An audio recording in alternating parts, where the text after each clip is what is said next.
This is RadioFire.com. Yours truly, Dominic K. in here. As always, I have a special guest who I am glad to be speaking with. I'll let you introduce yourself.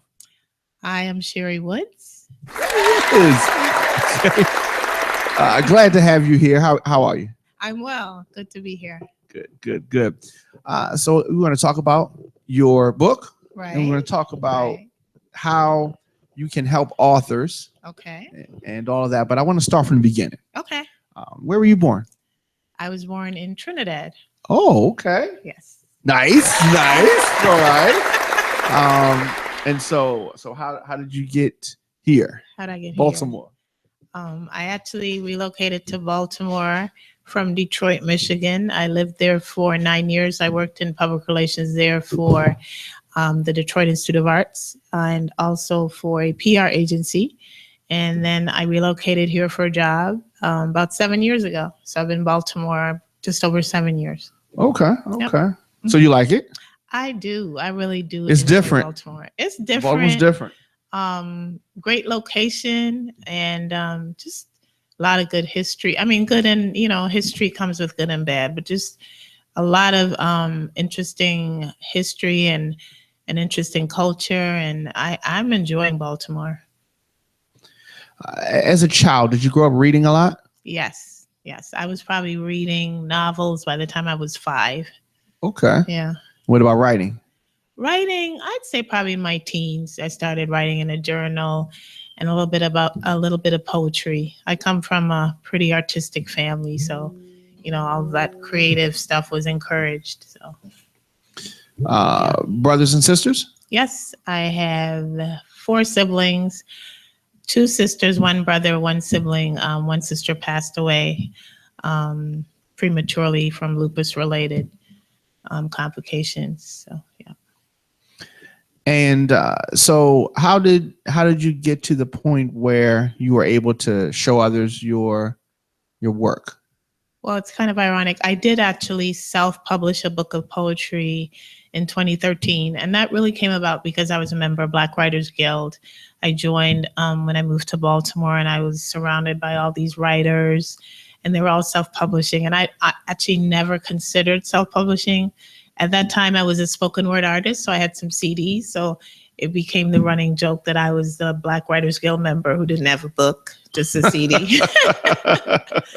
But then, we at the Guild every month there's seminars on how to write a book, how to do editing. And so I decided I was going to take the leap. I got tired of being the only one. And so I self-published a book of poetry in 2013. And so after going through that process, it was kind of like, wow, this is great. And I got to know some members, and the word got out that I worked in PR for a living. And so then it started with all the questions, and literally sometimes after a meeting, there would be a lineup of people asking me questions about usually that they'd hired a publicist or a PR person and didn't feel they got their money's worth. They got ripped off. What could I do? They needed some insight. So then I thought, okay, I'm going to create a workshop. So I did, and I did the workshop, and everybody loved it, but they still kept asking for a book. Please write a book. We need more. So I finally kind of gave in, and I guess I was in a unique position where I was asked to write a book. So I finally did write a book, and it came out early this year.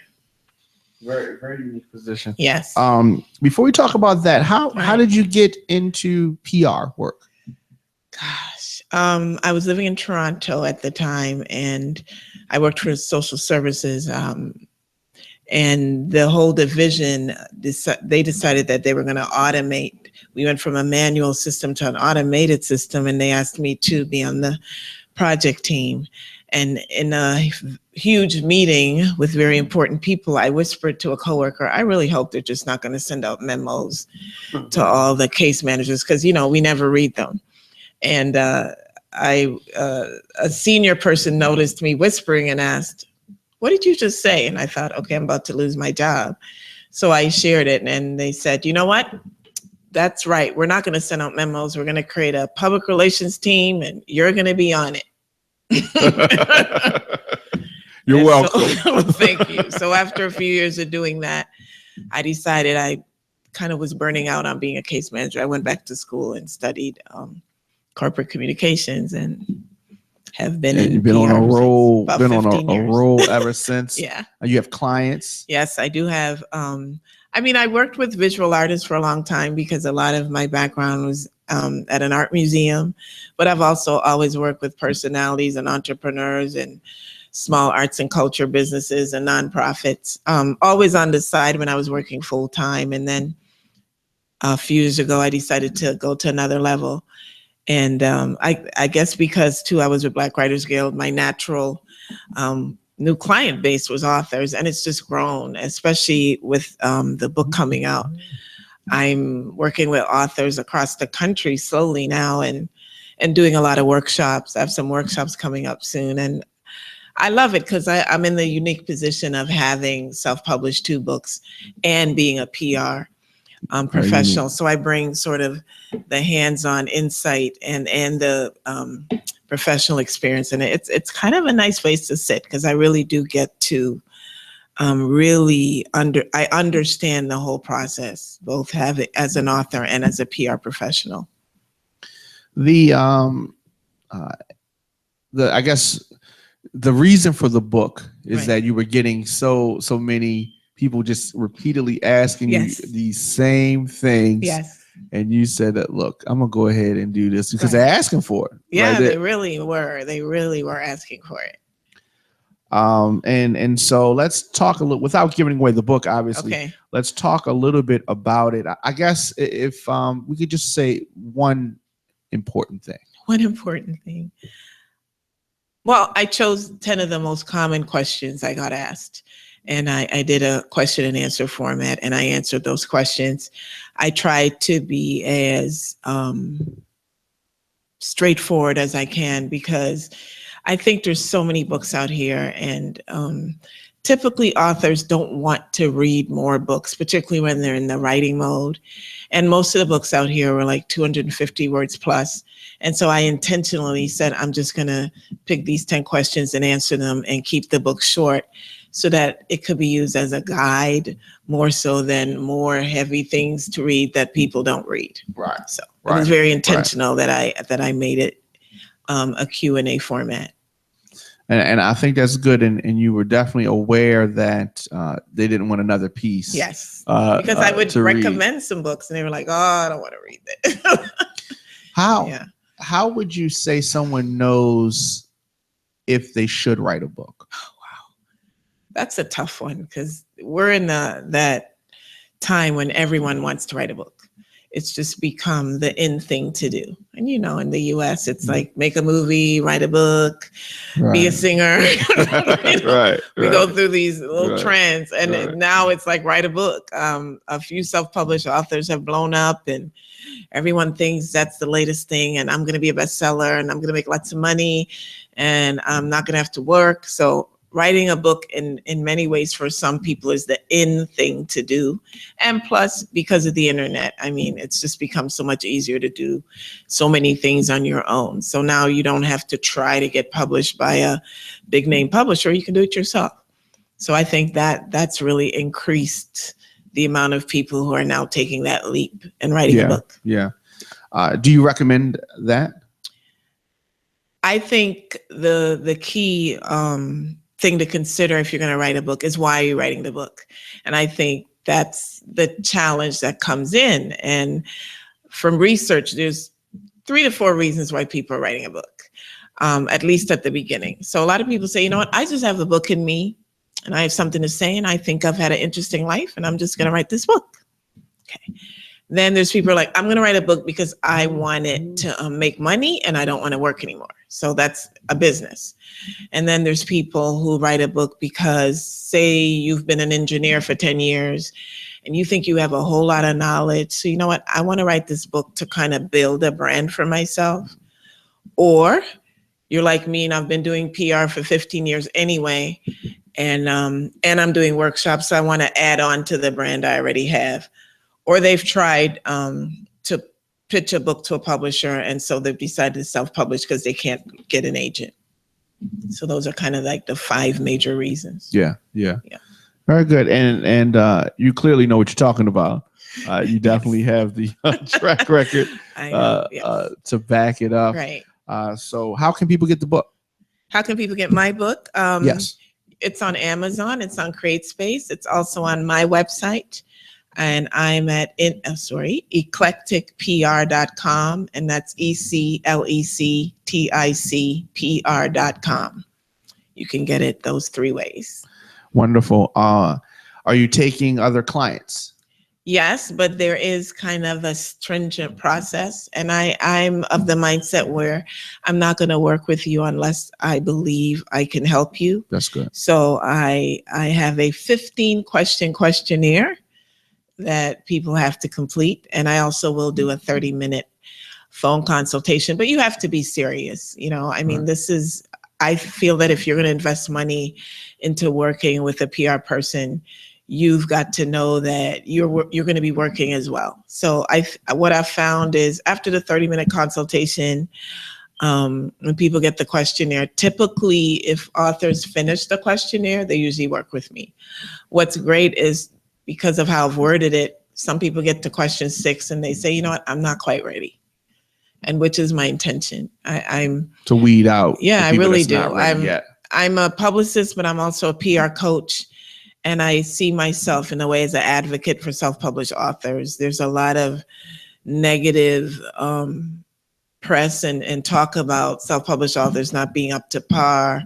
Their books aren't well edited and things like that. So I want to make sure that at least the clients I'm working with, when they go out there, they're going out prepared. What's the biggest mistake that self-published authors make? Okay, 2 things. They don't get their books professionally edited, which is major, major, major.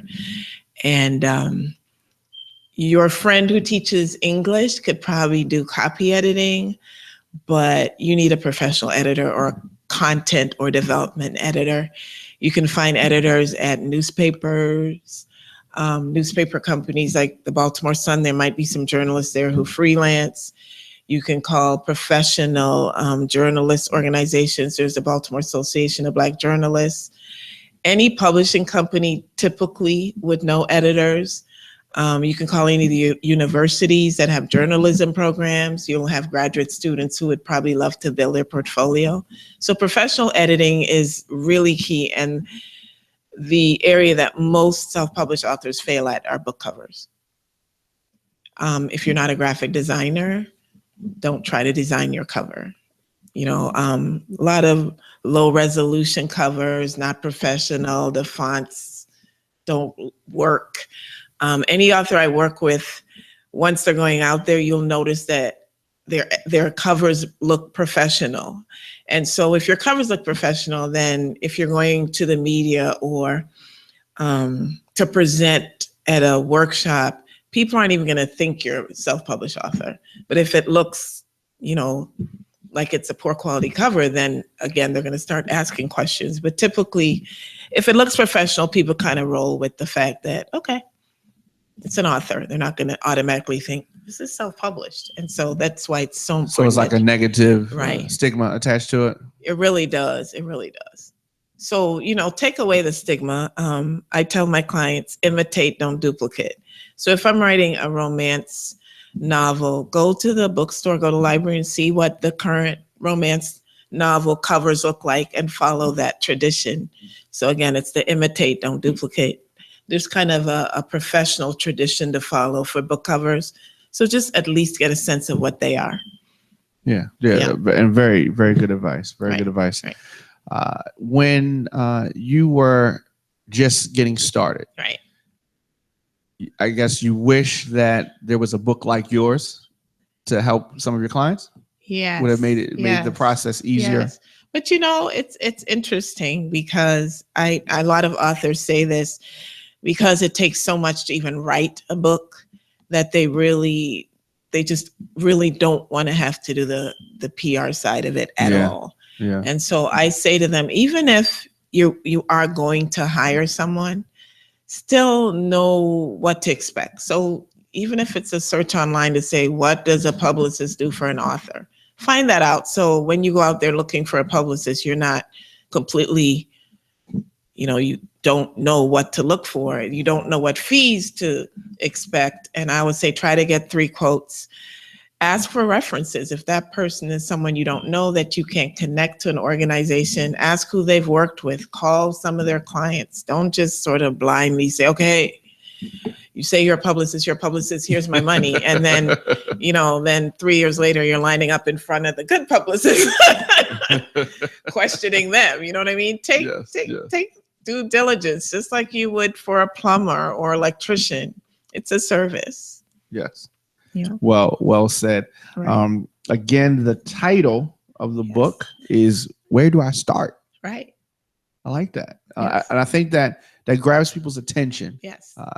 Where do I start? It's the beginning, and this Mm-hmm. is like the guide. Yes. That you need to read this Right. and follow these steps. 10 PR questions and answers to guide self-published authors. Exactly. How can people get the book once again? Again, you can get the book on Amazon. You can get on CreateSpace. And of course, you can purchase it on my website at eclecticpr.com. This is the first in several, not the first, but the second in several. Yes, I'm actually working on a revised edition of this one, 10 PR questions and answers, because in doing the workshops and getting feedback, I'm learning the additional information that authors need. I think I wrote it not understanding that people really need a lot of in-depth information, including things like I have an exercise on how to evaluate your book cover that I use in my workshops, and everyone's asking for that. So I think in the next version, I'll add more basic guides in terms of like formats to look for, specific things to carry out to help you know that your book is a good product. Wonderful. As far as social media, are you active on social media? Yes, very active. And I'm under Cherrie Woods on Facebook, Cherrie Woods on Twitter, and Cherrie Woods on Instagram. So I'm on all of those. I also want to add that I have 2 workshops coming up, both in Baltimore. One is this Saturday at the Creative Alliance, and that's an intermediate workshop, and it's called Promoting Your Own Book 2. And that's for people who've had a book out for about a year and maybe have hit that stage where it's like, okay, I need to do something more. And then on November 5th, I'll be at Enoch Pratt Free Library, the Waverly branch on 33rd. That's a Saturday at 11, and that'll be my intro workshop. The intro workshop is free. It's at Enoch Pratt. The workshop this Saturday, which is a higher level workshop, there's a cost, $90 for that for non-members at Creative Alliance. But that one is really for someone who's had your book out for a while and you're really wanting to establish a stronger brand and learn how to get interviews and, where can I sell my book? New ideas. So those are 2 workshops that I have coming up. Wonderful. And how often do you do workshops? I would say I'm doing a workshop probably once a month, and I'm in the Baltimore and DC area. Very good. Very good. Yeah. And people that want to get on to the one at the Creative Alliance, how can they? Yes, they just go to creativealliance.org and either do a search under my name or Promoting Your Own Book, and it will pull up the registration information. But you should really try to register by Thursday at noon. Because I'll have a little homework for you if you are coming on Saturday. Thursday by noon. Okay, definitely. I definitely want to thank you. Anything else you want to touch on before we go? I just want to, again, encourage authors to do that research and to understand that the stats right now, about 600,000 to 1 million books are being published every year, and about 50% of those are self-published. So it's really competitive out here. And if you've noticed, a lot of celebrities are getting memoirs written. So when you're putting your book out, take the time to make sure you're putting out your best product because it's pretty competitive. Wow. Yeah. It's like Debbie Downer. Well, it's no, but that's also the reality. That's check, the reality. You know what I mean? And people need to hear that. Right. And a lot of people need to hear that. So once again, the book, Where Do I Start? 10 PR questions and answers to guide self-published authors. That's right. Thank you very much. Thanks for having me.